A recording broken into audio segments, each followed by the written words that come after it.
Debt collectors get a taste of their own medicine. I have a gym membership that I was officially signed up for under false pretenses. The sales guy pitched me an offer of a 2-week free trial, but signed me up for a full membership. He used fake bank account information, so I only found out about all this when they called me 3 months later, telling me I owe them 3 months of unpaid membership fees. I went in to discuss the matter with the gym management personally, and they were very hostile. When I told them to just cancel it, they insisted that I have a 1-month time period to cancel, and since it's been 3 months, I will have to pay 50% of the 24-month contract in order to cancel. I was furious. I did a little digging and discovered that this is a running scam they operate.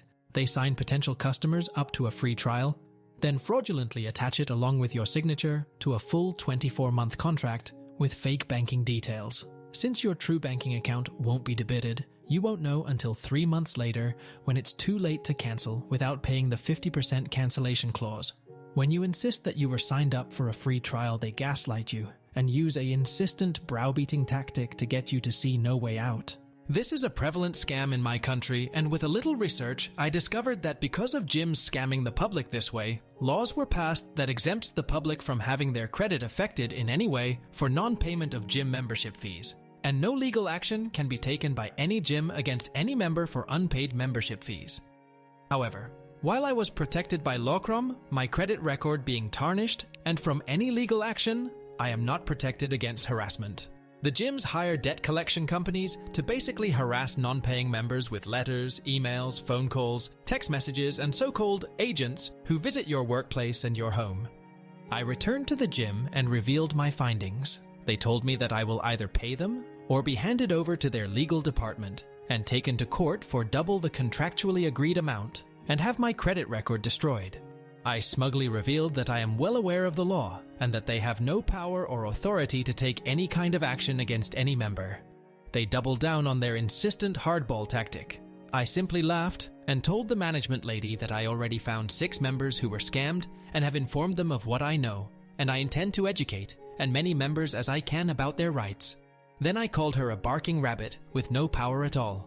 I was swiftly escorted out.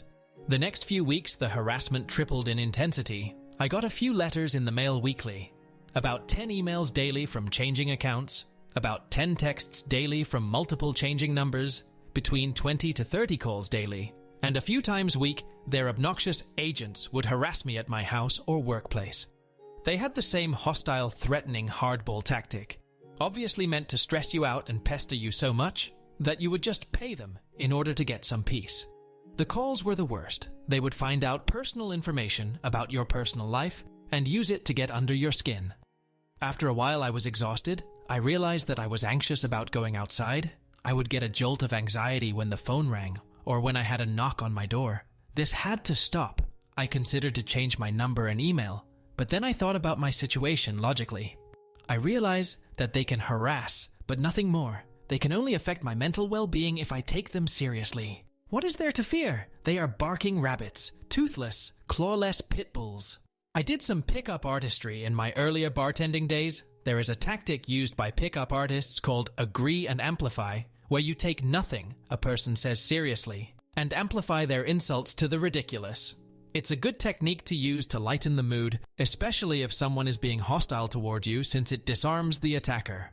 The next day when I received my first call, I answered and discussed with the hostile woman about all the different soups there are and different recipes for soup.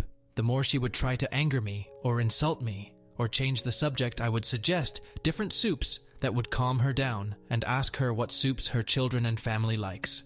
After a while of this, she was mentally exhausted. I could tell she had enough. I continued to discuss with her the virtues of soup, but she remained quiet for maybe 40 seconds or so. She was still there since I heard her heavy breathing. She was pissed, so I hung up instead. I assumed that since she is calling from a call center, she is not allowed to hang up, so she stayed silent and waited for me to hang up instead. Victory. When the agents harassed me at work, I employed a similar tactic. They would often dress in a very formal, professional manner to give faux demeanor of importance, and when they talked, they used legal terminology. Obviously a scare tactic that alluded to corporate legal strong-arming. I simply met them outside and offered a tour of the premises. When they declined and insisted that I talk to them seriously, I told them to follow me to my office, to which I lead them to the toilet. They didn't like that, so I took them to the rec room and offered them drinks. They asked for coffee. I gave them tap water in paper cups. When they started talking, I would simply walk off to another area and talk nonsense. They left after a while, leaving an envelope I threw in the trash. They tried harassing me at my home. When I opened the door to two guys, I told them that I was waiting for them and started directing them how I wanted my front yard landscaped. When they got serious, I mentioned how I want the sides trimmed and how the weeds need to be plucked by hand. One moment, one of the guys got heated and got in my face and said a few nasty things to taunt me. I simply told him that his emotional state reminds me of a stump that I've been wanting to have removed for years. How much extra would they charge me to remove it? This guy lost it and called me very nasty names while walking away and chucking an envelope at my feet. I simply shouted back at him, "Thank you for the quote," as I picked up the envelope to chuck in my trash. I went on informing friends and acquaintances, as many as I could, who has a membership at the gym, about the scam and my tactics. Some saw it as too much effort, but others assisted.